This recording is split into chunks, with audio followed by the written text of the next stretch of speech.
Or, "Ma'am, what are you doing? What?" "I'm waiting to pay." "Don't play smart. I saw you. I'm a hotel guest. You can check." "Step away from the counter. Now." "I haven't done anything. Please. Drop what's in your hand." "Sir, you're making a mistake." "No, you made it." The city of Richmond, Virginia, woke beneath a clean, unbroken sky. It was spring, the kind that settled quietly into the trees, brushing sidewalks with warmth and filling the air with the faint scent of blooming dogwoods. The sun had risen early and high, casting long beams across brick buildings and glass windows. The streets outside the Ashford Inn stirred slowly, the pace still soft with morning. Inside the hotel, the lobby carried a polished stillness. A marble floor reflected the light from a massive chandelier overhead, and a muted piano track played from invisible speakers. A concierge arranged brochures near the elevators. A few guests lingered by the coffee bar. The scent of fresh ground, beans and citrus cleaner blended in the air, unmistakably upscale and controlled. Lori Fisher entered the lobby just past 8. She was alone, dressed in tailored black slacks, a pale blouse tucked in neatly at the waist, and a navy jacket unbuttoned against the mild air. Her shoes were plain leather flats, worn at the toes but clean. A canvas tote rested against her hip, the strap worn from use. In her hand she held a paper coffee cup, steam still rising from the lid. She moved with the quiet assurance of someone who didn't need to prove she belonged, yet never expected to be seen. Her presence was composed, her posture straight, her pace unhurried. She crossed the lobby without pause, passing bellhops in pressed uniforms and guests rolling luggage toward waiting taxis. No one looked twice. Her name wasn't known here, and she didn't need it to be. Lori had arrived in Richmond the evening before, alone, flying in from Charlotte, where she lived with her husband Thomas. He would arrive later that night after finishing a hearing. She was here for the Civil Rights Leadership Forum, a national gathering of attorneys, judges, scholars, and policy architects meeting to discuss structural reform. Lori wasn't a politician or lawyer. Her expertise was quieter: systems, equity frameworks, accountability audits. But she was respected for it. Her work had changed policies. Her name had been cited in state legislation. That morning, though, she didn't think about any of that. She just wanted breakfast. She didn't feel like a sit-down meal, so she turned right off the lobby and entered the small boutique store, built into the hotel's front wall. The glass door made no sound as it closed behind her. The shop was modest, clean, and brightly lit. Shelves of snack bars, toiletries, pain relievers, gum, and cold drinks lined narrow aisles. A rack of overpriced scarves hung in the corner. The air was cooler here. Lori glanced once at the refrigerated section, picked up a bottle of water, then turned to the shelf where granola bars were stacked. She chose 2 and walked toward the bay. Register? No one stood behind the counter. A sign propped by the register read, "Back in 2 minutes." A soft sound echoed from somewhere in the rear, where a staff-only door stood slightly ajar. Lori didn't mind. She stood in front of the counter, coffee in one hand, snacks in the other. Her tote slid slightly on her shoulder. Her body was still, her eyes calm, her attention nowhere in particular. Footsteps echoed from behind the service door. A latch clicked. A figure stepped through into the aisle near the counter. He wore the uniform of hotel security, dark blue shirt tucked into black cargo pants, a radio at his side, a shoulder patch stitched with the words, "Guest Safety Division." He was not tall, built with the tight bulk of someone who trained for confrontation. His face was flushed, clean-shaven. His name tag read, Anderson. Jerry Anderson had been hired 3 months earlier, a local recruit with a clean record and military background. He rarely smiled. He watched more than he spoke. And on this morning, as he stepped into the boutique, his gaze locked immediately on Lori. He didn't glance around the store. He didn't hesitate. His eyes moved from Lori's face to her hands, then to the items she held. She didn't speak. She didn't move. He stepped toward her with a kind of urgency wrapped in silence. No greeting, no inquiry, just motion. His hand reached out, fast and practiced. He grabbed the bars from her hand. His other hand came up to her shoulder, gripping hard, turning her slightly. She took a half step back, unbalanced. Then he shoved her against the side wall, near the magazine rack. The coffee cup hit the floor. A soft splash of liquid spread across the tile. She made no sound. Her mouth opened, but whatever words had formed were lost in the echo of movement. Jerry's body loomed in front of her, cutting off the aisle from view. Outside, the lobby remained calm. The concierge adjusted a stack of newspapers. A guest signed a receipt at the front desk. And just around the corner, in the quiet of a hotel store, something had already shifted. Lori tried to speak. Her voice was calm at first, strained only by confusion. She tried to explain that she was a guest of the hotel, that she was waiting to pay, that she had done nothing wrong. But the man gripping her wrist wasn't listening, or he didn't care. His grip tightened as he pulled her arm behind her back. Her shoulder jerked slightly from the pressure. Her bag slipped down her side. Jerry Anderson moved with intent, but not urgency. There was no panic in his expression, only a firm, misguided certainty. He pressed her against the wall with his forearm across her back and muttered accusations, under his breath calling her a thief, a scammer, saying he had seen this kind of trick before. His body blocked the small store aisle completely. His movements were harsh, but measured, as if rehearsed for a different context. The store clerk returned from the back room. A thin young man in a tan polo shirt and name badge. He paused in shock at the sight before him. He stepped forward quickly, hands raised, trying to explain that she hadn't taken anything, that the register hadn't even been open. Jerry waved him off with a sharp command, his voice rising for the first time. The clerk hesitated, then retreated behind a display shelf, glancing around for help that wasn't arriving. Jerry reached for the security radio clipped to his belt. He pressed a button and spoke in short, clipped phrases. His hand then hit the panic button near the counter. An emergency signal blinked silently near the back wall, triggering the hotel's internal response system. He kept one knee against Lori's leg to limit her movement. She remained quiet, face turned to the side, her cheek against the tile, the remnants of her coffee still pooling near her hair. As she tried to twist slightly to breathe, Jerry responded by shoving her to the floor completely. Her hip hit first, then her elbow, then her shoulder struck the edge of a low shelf. She cried out, not loud, but audible. He dropped to his knees, one pressed between her shoulder blades, and leaned forward to pin her in place. His hand wrapped around the side of her neck, fingers braced hard under her jaw, pushing her head toward the cold floor. Outside the shop, the quiet hum of the hotel began to shift. A woman in heels glanced inside, stopped, and stepped back. A man with a suitcase paused near the door. Whispers started.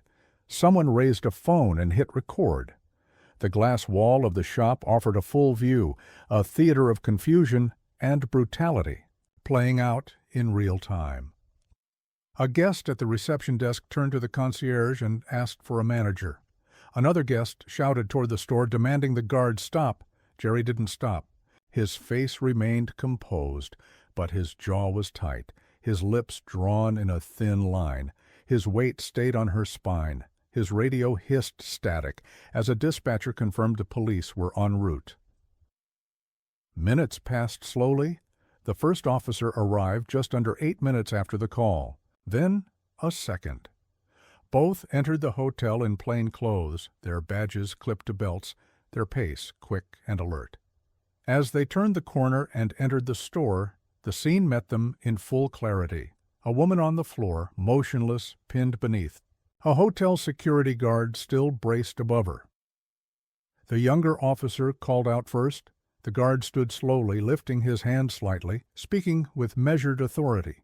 He produced a hotel ID, gestured toward the items on the floor, and stated that he had caught a shoplifter mid-theft. His voice was calm, rehearsed. He avoided eye contact with the woman he had held down moments before. The officers split focus. One moved to speak to Lori, who remained lying still, her breathing shallow, her eyes fixed on the floor. Bruises had already begun to surface on her neck and shoulder. The other officer addressed the crowd now gathered at the entrance. Half a dozen guests, 2 staff members, all shaken. Several pointed to phones still recording. One guest spoke, up saying Lori had been waiting to pay, that she hadn't even touched the exit. More footage surfaced quickly.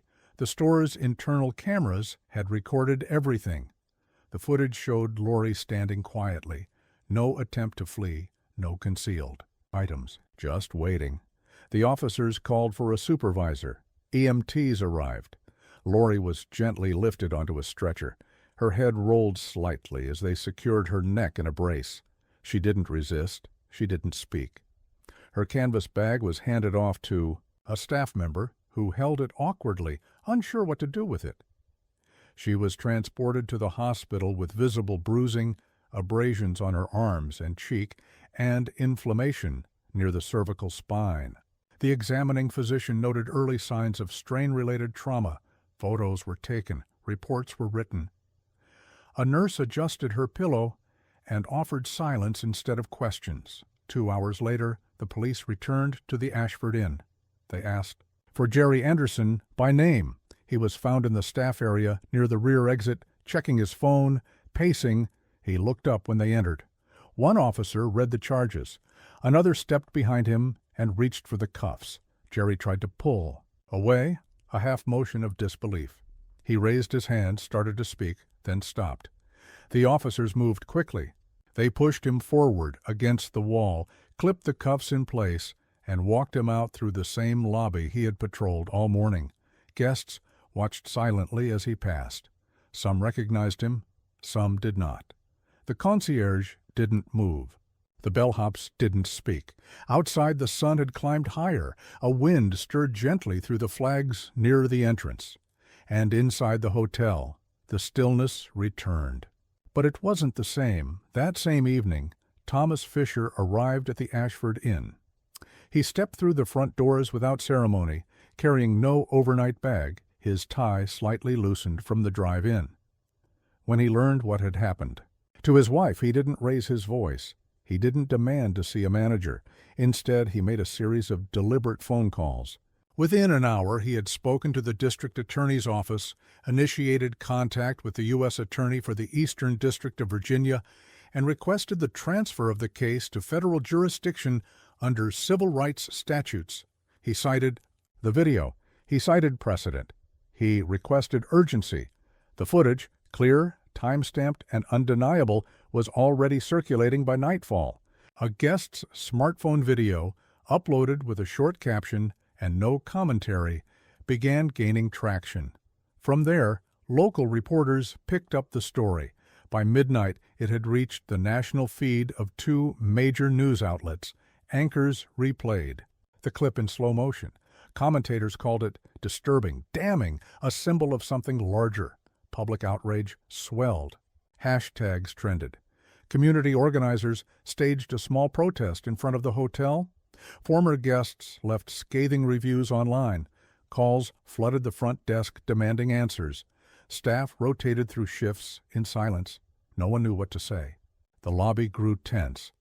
What had once felt curated now felt exposed. By morning, older complaints about Jerry Anderson surfaced online. 3 incidents from previous months were mentioned in archived forums and employee chat groups. Each described similar behavior: aggressive detainment, disproportionate force, and in all cases, black guests. None of the complaints had resulted in disciplinary action. The records showed apologies, internal notes, and quiet settlements. Now those files were being pulled again, this time under federal review. The court convened an emergency hearing at noon. The presiding judge reviewed the footage, witness statements, and officer reports. The prosecution recommended pre-trial detention without bail, citing public safety concerns and risk of flight. The motion was granted. Jerry Anderson was to remain in custody pending further investigation. The charges against him included assault, excessive force, bodily harm, and racially motivated misconduct under color of authority. Lori remained out of the public eye. She declined interviews. She issued no personal statements. Her focus was recovery. At the hospital, she kept her room quiet, surrounded by a small team of doctors and a legal advisor appointed by her family. Her injuries, while not life-threatening, required physical therapy. The bruises on her neck faded slower than the headlines. Her legal team filed a civil suit against the Ashford Inn within 72 hours of the incident. The claim listed multiple counts: negligence, emotional distress, racial discrimination, and failure to provide a safe environment. The suit named the hotel chain, its parent company, and the security subcontractor as co-defendants. The filing included the video, medical documentation, and hotel policy records. The paperwork was clean. The intention behind it was not vengeance. It was precision. Thomas Fisher recused himself from any judicial involvement. His name carried weight in legal circles, but he made clear he would not influence proceedings. He focused instead on ensuring institutional accountability, offering support through channels that did not blur ethical lines. The hotel itself reacted slowly at first. Then, as pressure mounted, statements were released. The parent company issued a formal apology. They described the event as unacceptable, deeply regrettable, not reflective of their values. The CEO promised a full internal review. Within days, the entire security team at the Ashford Inn was replaced. The hotel manager quietly resigned. Staff received mandatory anti-bias training modules. Consultants were brought in. A new sign appeared in the glass foyer of the hotel, printed in white on dark wood. It read, "Zero tolerance for prejudice, for all guests." Without exception, it was a gesture, symbolic maybe, but it stood where silence once had. 3 months had passed. The seasons had shifted again, and spring was leaning into summer. The mornings were warmer, the breeze softer, and the streets of Richmond carried a quiet hum as the city moved through. Another ordinary day. Outside the Ashford Inn, little had changed. The building still rose with its glass facade, smooth and mirrored, reflecting the passing traffic and the trimmed trees across the street. The valet staff stood at attention. Luxury cars pulled in and out. Bellhops moved with silent efficiency. The lobby, visible through tall panes of glass, looked pristine and undisturbed. Lori stood across the street on the sidewalk, facing the hotel but not approaching it. Her hands rested by her sides, one loosely holding the strap of her bag, the other gently wrapped around her husband's. Thomas stood beside her, saying nothing. His suit was clean, pressed. Her dress was simple, flowing. Neither of them looked like they belonged to the past, and yet the weight of it lingered around them. The building looked the same, but it felt different. The air around it seemed thinner, somehow quieter. The tension that had once crackled inside its walls was now replaced by a kind of carefully engineered order. Yet, for Lori, it wasn't a place she would ever enter again. She hadn't returned for belongings, hadn't scheduled a meeting. She had only wanted to stand there, not to revisit, but to witness. Thomas understood. He hadn't asked questions. He simply held her hand and let the silence stretch between them, because he knew this wasn't just about bruises or court documents. It was about the fragile illusion of safety. The truth that titles and credentials meant little when first glances were already verdicts. He had spent his life in rooms where justice was argued. She had lived a moment where justice had to survive long enough to be heard. On that same day, in a federal courthouse just blocks away, a verdict was read. Jerry Anderson was found guilty on all counts: assault under color of authority, use of excessive force, civil rights violation. The sentence was 3 years in state custody, served without the possibility of parole. He stood silent as it was delivered. Lori did not attend the hearing. She hadn't submitted a statement to be read aloud. There were no cameras waiting outside the courtroom doors for her reaction. She had chosen absence as her answer. Her decision was not rooted in anger. It was something else, an insistence on movement, on not allowing one man's violence to tether her to a moment she had already lived through. She would not let it become her orbit. She had said all that needed to be said when she survived it. After the case, her presence in public spaces became rare. She declined interviews. She turned down awards. She left panels early, but one recording of a lecture she gave, almost by accident, found its way into the world. She had been speaking at a closed session on legal system bias, seated at a round table, no microphone in sight. The camera was handheld, the footage shaky, but the words were sharp and unshakable. If I, the wife of a judge, can be pinned to my store floor and choked, imagine what happens to those with no name, no voice, and no one coming for them. The clip spread quickly, shared in classrooms, courtrooms, and conference halls. The words echoed far beyond the room where they were spoken. A quote from that moment was later etched into stone. In a quiet section of Richmond City Park, beneath an old oak tree, a plaque now stood. It wasn't large, polished metal fixed. To a granite base, her words, engraved in clear type, were centered on the surface. Each April 2nd, people gathered there, some in silence, some in prayer, some just to sit and breathe. The plaque reminded them that silence wasn't always peace, that sometimes it was breath returned only because someone had fought for it. Lori never announced her visits to the park, but she came. Always alone, always early. She would sit for a moment, long enough to remember. Then she would stand, adjust her bag and walk away, not as a symbol, not as a headline, but simply as herself, still moving forward.